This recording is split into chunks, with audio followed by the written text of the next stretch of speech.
វត្តមានគេជាសមុទ្រនៃទឹកភ្នែកបងគេថាអូនម្ដងបងឈឺអស់មួយជីវិត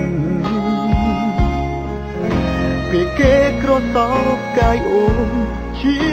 ពេលមួយដែលបងខូចចិត្តព្រោះដឹងថាអស់សិទ្ធធ្វើជាម្ចាស់បេះដូងអូនរហូតហើយអោបគេនៅពេលអូនអោបអងផងទោះបីអូនដល់បេះដូងយកឲ្យអ្នកថ្មីខែក៏ដោយចូលវត្តមានគេជាសមុទ្រនៃទឹកភ្នែកបងគេថាអូនម្ដងបងឈឺអស់មួយជី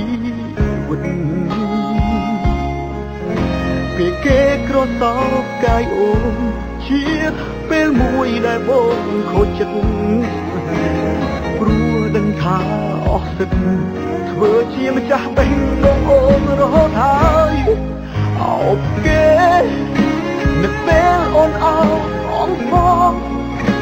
ទោះបីអូនដល់បេះដូង